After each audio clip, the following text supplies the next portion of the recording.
to take police to a hotel today to show them how he killed Stephanie Flores Ramirez. Now, he was supposed to do the reenactment yesterday, hours after police say he confessed to the beating death, but that was all postponed. In session correspondent Gene is in Lima, Peru, outside the hotel where Flores was killed. Good morning, Gene. And yesterday's reenactment, we waited all day. It didn't happen. It was all because of security. Whose security are they concerned about? Was it Vandersloot's?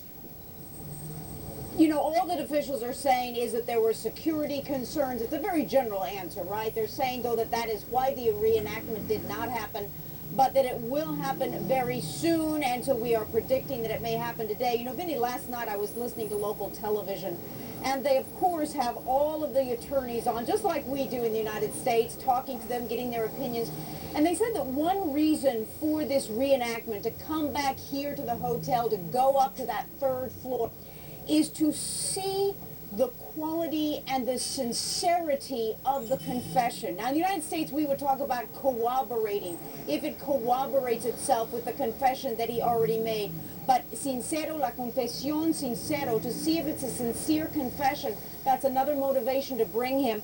Vinny, I want to show you the headlines, and believe me, they are very one-sided here. Look at this, malgradazo. Now, what that means is a junkie, it means a liar, it means the worst of the worst, a worst junkie that you could see. And this is a very important word in Spanish because it just emphasizes all the bad qualities they say of Joran Vandersloot.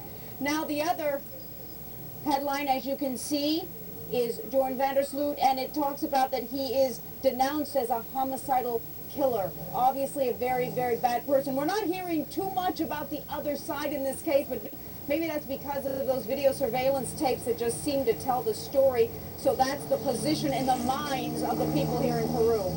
All right, Gene, how about charges? Do we expect charges to be filed today? And if so, what exactly do we expect the authorities to say that he did here? Is the motive robbery? As you can, right. You know, another thing that attorneys were saying on television is the motivation for this crime is extremely important because it can go toward how serious of a crime he will be charged with. Just like in the United States, premeditation, murder in the first degree. Something else could be a lesser crime. The fact is, formal charges have not been filed yet. They won't be filed yet until what goes on in the room, for Joran Vandersloot to reenact what happened in the room, because that will give prosecutors the little bits of information they need to know how to charge him with. Now, late yesterday afternoon, legal and law enforcement authorities confirmed with us that Joran Vandersloot said that Stephanie Flores wanted to leave the room, but I wouldn't let her. That could breed another charge, Vinny. We know in the United States as kidnapping, being held against your will. So I think it's anybody's guess what charges will come down. I think the charges may be more than just a simple murder.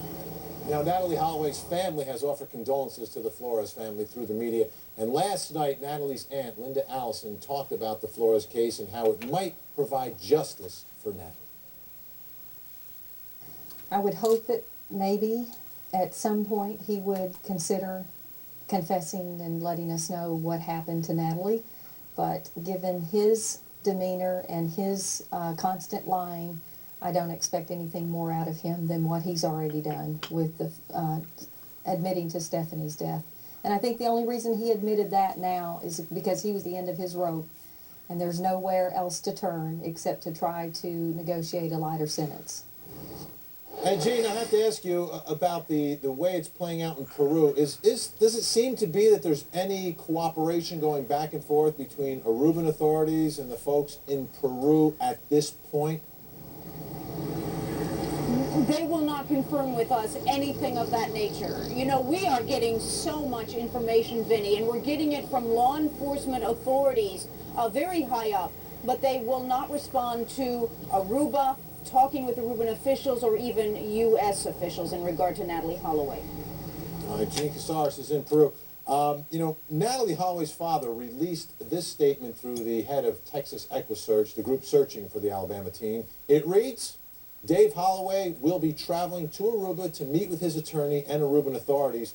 Accordingly, Mr. Holloway has asked that all media outlets respect his privacy and allow him and his attorney the time they need to work with investigators concerning his daughter's disappearance. Respectfully, Tim Miller, founder and director of Texas EquiSearch.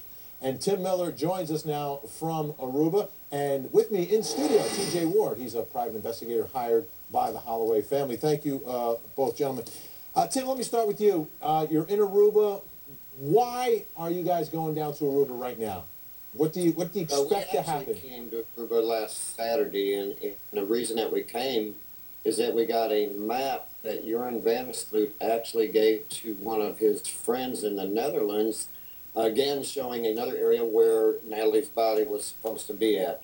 Now, did we really believe that map? Do we think he just did this for extortion reasons against this guy in the Netherlands that was a wealthy guy over there? That's what we believe. But then again, it's another area. If it's not checked out, we'll never ever know. If it is checked out, we're probably criticized because it's just another one of Joran Sloot's lies.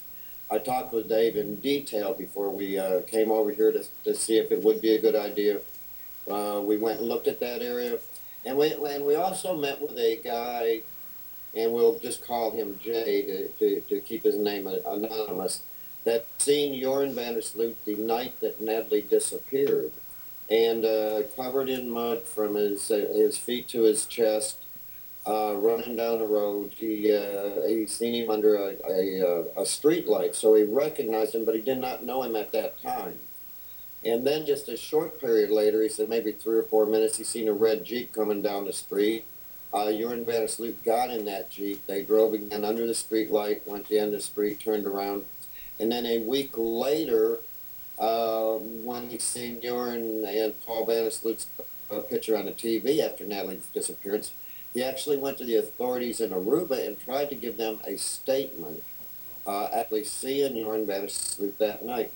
And law enforcement would not listen to him. His story became more and more credible. I was going to go to the prosecuting attorney and say, what is going on here? But before we even did that, we wanted to make sure it was credible. And we actually flew this person to Houston, Texas, and we gave him 2 polygraph tests, and there was absolutely no deception in the polygraph test. I flew back to Aruba with the polygraph test and actually got with Dave's attorney, Vinda, which I believe she's on your show this morning. And then, but Hans Moss, the prosecuting attorney, was very ugly to me and told me that, number one, he's not going to let a bunch of cowboys work this investigation. Number 2, there was absolutely no evidence Joran had any involvement in Natalie's disappearance. And number 3, they do not believe in polygraph tests in Aruba. And so I think it just shows that another witness went to try to give some information in the very beginning. They didn't listen to it. We know there's not a report on the fisherman's hut being broken into, and law enforcement did show up and make a report on that when the knife and the rope and the fish trap was stolen. So you know what, we've always been just very, very frustrated the way that this investigation started out from the beginning, and unbelievable developments. Let's bring in Vinda D'Souza, who's the Holloway family attorney, who is also down in Aruba. Vinda, all this information that is coming out and these recent developments of Vandersloot being arrested now, allegedly confessing, admitting at least to 1 murder here, how has this impacted Dave Holloway, the Holloway family, and the way